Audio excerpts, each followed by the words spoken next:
Hello बच्चों, welcome back. स्वागत है आप सभी का हमारे यूट्यूब चैनल पर। तो कैसे हैं आप सब? आई होप आप सब बहुत अच्छे होंगे।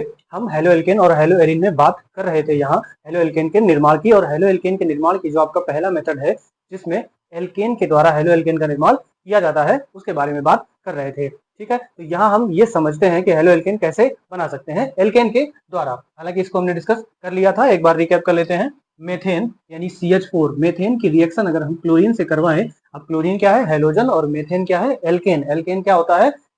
जो संतृप्त हाइड्रोकार्बन की श्रृंखला है CnH2n+2, इसमें n बराबर 1 2 3 4 रखने पर प्राप्त हो जाती है आपकी संतृप्त हाइड्रोकार्बन की श्रृंखला। इसमें मेथेन एथेन मिल जाते हैं, और हम हेलो एल्केन देख रहे हैं। और हेलो मतलब हेलोजन समूह के तत्व, जिसमें कि आपके जिसको हम X से लिखते हैं, और X में क्या क्या आता है? Cl, Br, I, ये सारे तत्व आते हैं। ठीक है, इसके अलावा दो और हैं, तो ये सभी होते हैं आपके हेलोजन, इनको हम हेलोजन कहते हैं। और हेलो एल्केन यानी इसमें हम अगर एल्केन में हेलोजन को जोड़ते हैं तो हमें हेलो एल्केन बनाना होता है। ठीक है, तो यहाँ देखो CH4 है, इसमें Cl2 की क्रिया करवाएंगे, और ये क्रिया सूर्य के प्रकाश की उपस्थिति में होती है, और ये 3 तरीके से होती है। अगर इसे हम एग्जामिनर क्या करता है, क्वेश्चन को घुमाता है पेपर में, रिएक्शन को बदलता है किस तरह से कि अगर हम सूर्य के प्रकाश की उपस्थिति को कम कर दें, या रिएक्शन अगर हम अंधेरे में करवाएं, सूर्य के प्रकाश में ना करवाएं, तो क्या होगा कि मेथेन की रिएक्शन क्लोरीन से होगी अथवा नहीं होगी, ये आपसे पूछता है। तो यहाँ हम यही चीज देखेंगे कि सूर्य के प्रकाश की उपस्थिति में अगर सूर्य का डायरेक्ट प्रकाश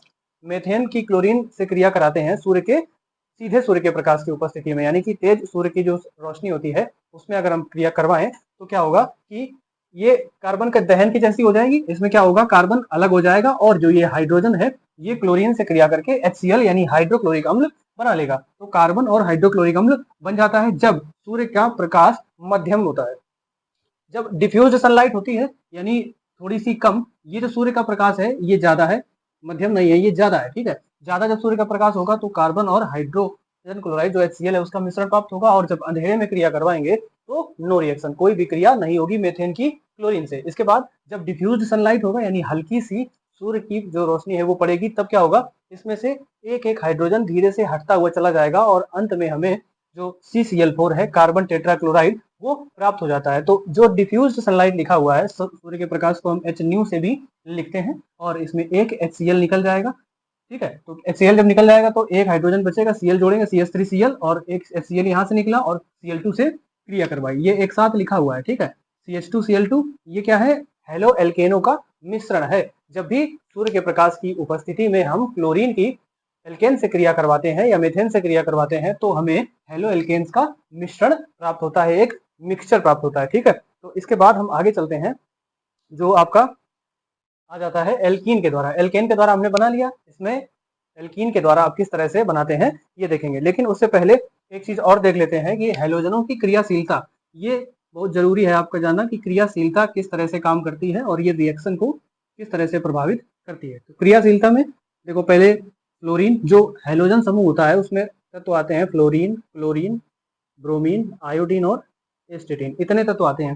तो इसमें सबसे पहले फ्लोरीन, और ये सभी द्विपरमाणुक होते हैं, फ्लोरीन, क्लोरीन, ब्रोमीन और आयोडीन। तो इनकी क्रियाशीलता जो होती है वो कुछ इस तरह से होती है।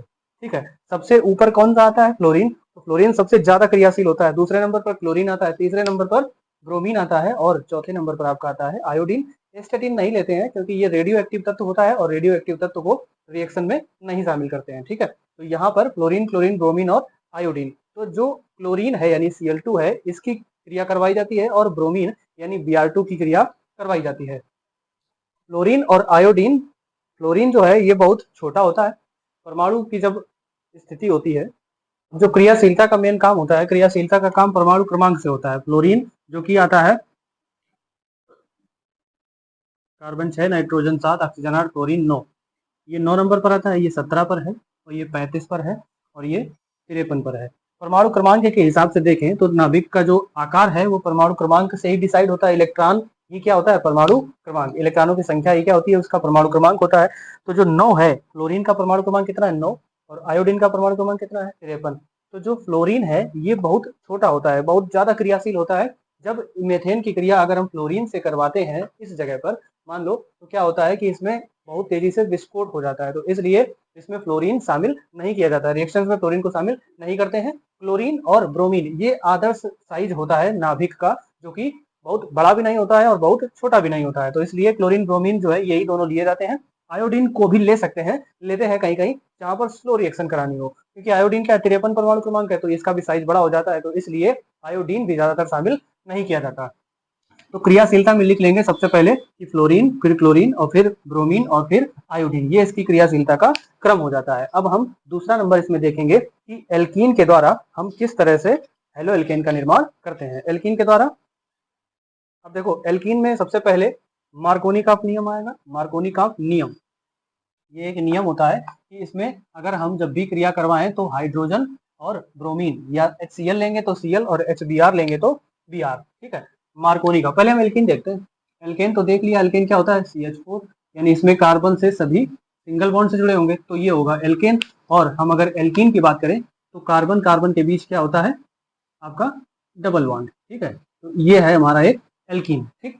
तो इसमें हमें हेलोजन को शामिल करना है, तब हम बना पाएंगे हेलो एल्केन, और ये एल्कीन से हम बना रहे हैं हेलो एल्केन, ठीक है। तो मान लिया कोई एक एल्कीन लेते हैं, CH3 CH double bond CH2 ले लेते हैं, ये एल्कीन हो जाती है। इसकी क्रिया हम करवाते हैं HBr से, ठीक है।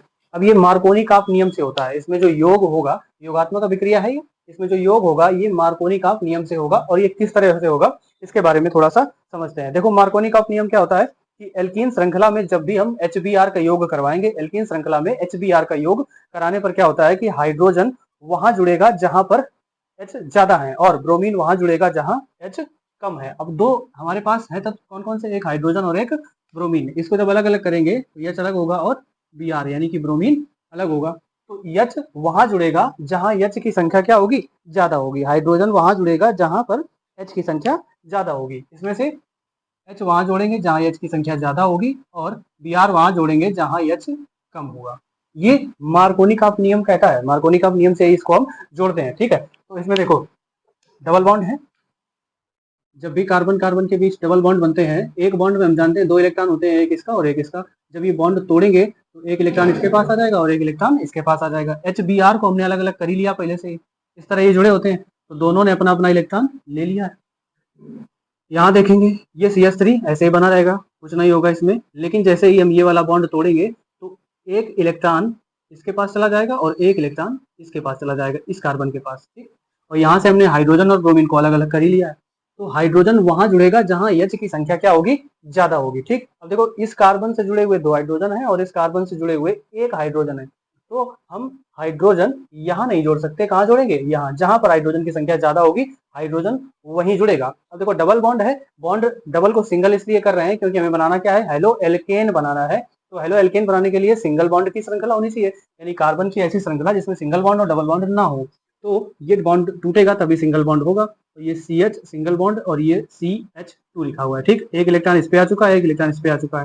क्रिया किससे करवा रहे हैं, HBr से, तो H वहां जुड़ेगा जहां H ज्यादा है, ठीक है। तो H अपना इलेक्ट्रॉन लेके यहाँ आ जाता है और Br अपना इलेक्ट्रॉन लेके यहाँ आ जाता है, और ये दोनों इलेक्ट्रॉन मिलके क्या करते हैं, साझेदारी करते हैं, ठीक है।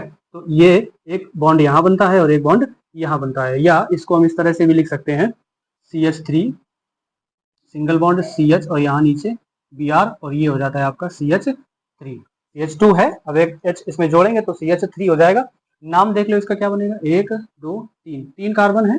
IUPAC नाम अगर हम देखें, ये 21 नहीं लिखा है, IUPAC नाम देखें तो क्या होगा, 2 ब्रोमो, 2 ब्रोमो है, 2 पर क्या है, ब्रोमीन है, तो 2 को ब्रोमो कहेंगे, 2 ब्रोमो, और कार्बन कितने हैं, 1 2 3 कार्बन है, तो क्या हो जाएगा, 3 कार्बन के लिए प्रोपेन, प्रोप और सिंगल बॉन्ड है तो एन, तो 2 ब्रोमो प्रोपेन, ये हो जाता है।